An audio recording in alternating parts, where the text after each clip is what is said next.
Isolation Radio. And look, like I told you, I have it. So it's just a question of like, we got to find a way to show it someday. Yes. I reckon you should show it. What's that? I reckon you should show it. What, you think I should just show it? Yeah, I think we should show it. I reckon it too. No disagreement here.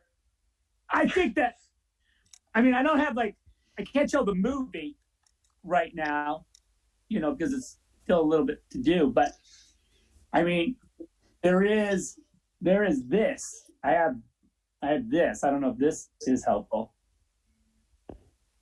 See that? Oh my God. Oh my God. Oh my God. Oh my God. Okay, so what you just heard was Zack Snyder announcing that the Snyder Cut of the 2017 film Justice League will be released in 2021 through a live stream. It was a live Man of Steel watch party. He was watching the film Man of Steel, which is a Superman film, the most recent one.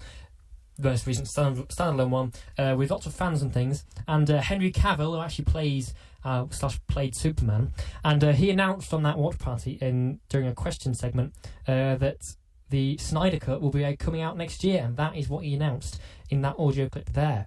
Now, some of you are probably thinking, what is the Snyder Cut? I briefly explained it on last show, but I want to go in a bit more detail about it because it's something that I think is quite interesting. To completely re-release the same film but with tons of changes. I think that's quite an interesting thing to do, and I thought I'd talk about that a bit more. So what is the Snyder Cut? Well, what I've done is I've gone on Wikipedia and I have copied and pasted a couple of little paragraphs onto my Word document, and I'm going to read them out to you now because it's a good explanation of what it is, and then I will go into a little bit more detail of my own afterwards, picking out things from what they have said and go into more detail. So I'll just read out what it says on Wikipedia so you can hear exactly what it is. From that website. So, Justice League had been helmed by director Zack Snyder through most of its production, but Snyder stepped down in May 2017 during post-production, which is editing, etc., following the suicide of his daughter, and Joss Whedon, who directed The Avengers, took over at that point, completing the film as an uncredited director. Whedon oversaw reshoots and other changes that added a brighter tone and more humour to the film, and cut the runtime down to 120 minutes in accordance with a mandate from Warner Brothers. The theatrical release of Justice League was a commercial failure and was met with a mixed reception from critics and audiences, leading Warner Brothers to re-evaluate the future of the DCEU. When details surfaced about the film's troubled production and the state of the film before Snyder stepped down, some expressed interest in the idea of releasing an alternate cut that would be more faithful to Snyder's vision for the film. Fans of Snyder's works, members of the cast and crew, and other film industry figures have petitioned for the release of this Snyder Cut. At the time, Warner stated they have no current plans to release an alternate cut of Justice League, but on May 20th, 2020, which is 3 days ago, Zack Snyder personally confirmed that it will be released on HBO Max as Zack Snyder's Justice League during a watch party for Man of Steel. The current date is set for 2021, and that is what you've just heard, him announcing that. So I'm just going to talk about what that means.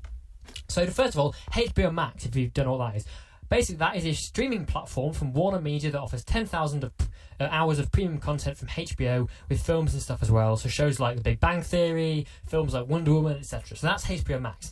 Basically just another streaming service along with all the others out there at the moment. But importantly, this is the platform that Zack Snyder's Justice League will release on. Now, what I found out yesterday is that Zack Snyder filmed about 4 hours worth of footage for Justice League, and the studio was like, no, the film cannot be that long, cut it down.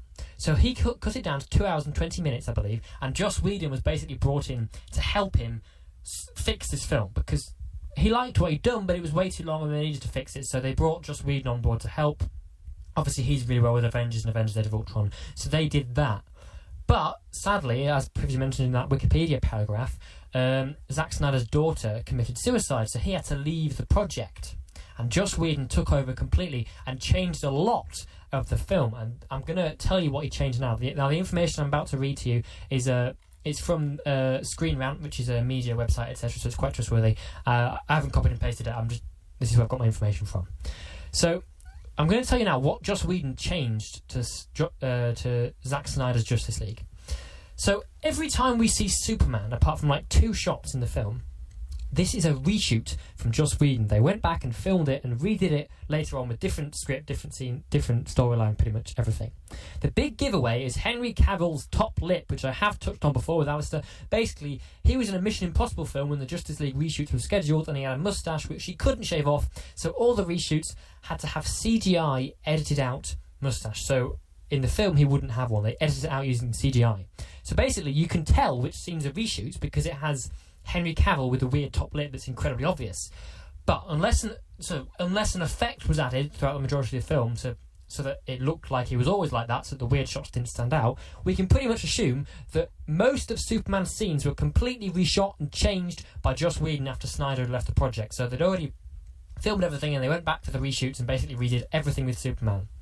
Another thing Joss Whedon changed is Wonder Woman. Wonder Woman became more of a love interest for Bruce. That was kind of a subplot that was barely touched upon, but he still made it quite clear that was what was going on, and nothing really came of it. But that is another thing. He made Wonder Woman more of a love interest for Bruce, probably to soften the storyline.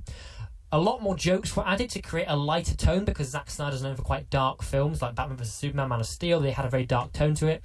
Justice League was also meant to have that, but Joss Whedon is kind of the opposite. He likes lighter films, so he came in, and the film was basically a mismatch of light, dark.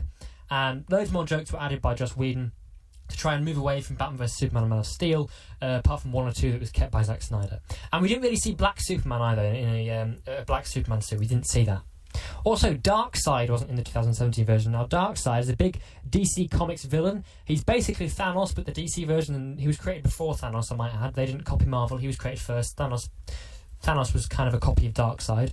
And Darkseid was going to be kind of at the helm of the 2017 Justice League. The villain in the film is Steppenwolf, but it was going to have Darkseid as this big bad villain that was sort of shown every now and then, pulling the strings, and maybe set him up for future films. A bit like Thanos was set up in the Avengers, where Loki was the bad guy, but Thanos was controlling him. A similar sort of thing in Justice League. But Joss Whedon scrapped that and just had Steppenwolf as the main thing.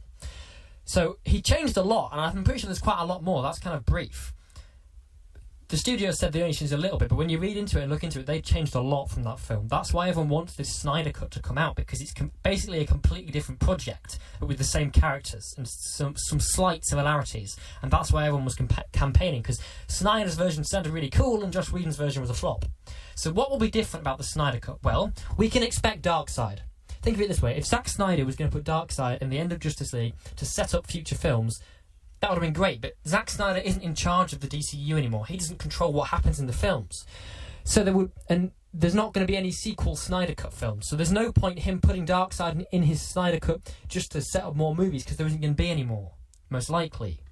So what's probably going to happen is we'll have Darkseid, but we'll probably have a lot more of him than we were originally going to get, because Zack Snyder will want to cram all his ideas that he had in his Snyder Cut, because he might not get this opportunity to show off his ideas. So we're pretty much definitely going to see Darkseid.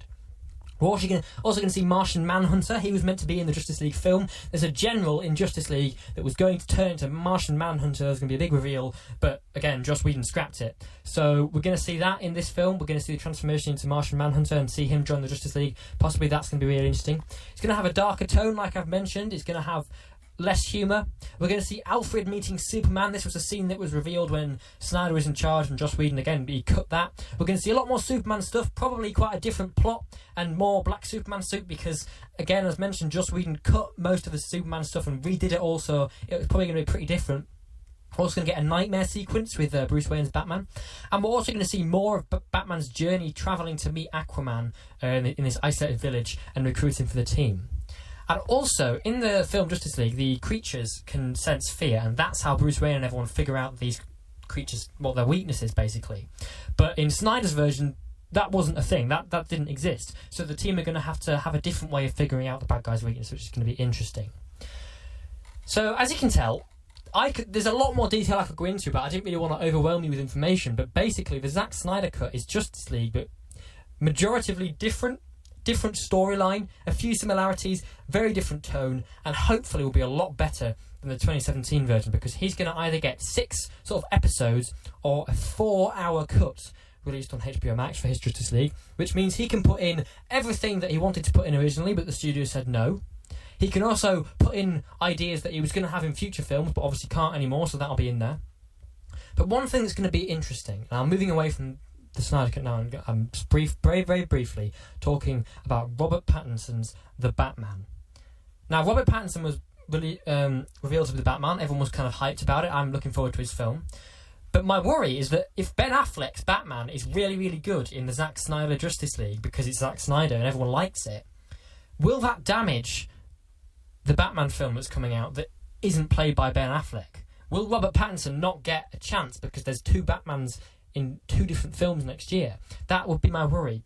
So it's going to be interesting to see how it affects that, whether the popularity decreases or whether this comes out and it's absolutely awful. It's going to be interesting because this has been a big social media sort of almost cult following of the Snyder Cut for the past few years. So it's going to be interesting to see what happens when it actually comes out. So that was me explaining the Snyder Cut. Hopefully you're a bit clearer on what it actually means now. And if you are interested, there's loads and loads of videos online of what was changed. Go have a look. There's quite a lot. Basically what we saw in 2017 was a different film as to what it was actually meant to be.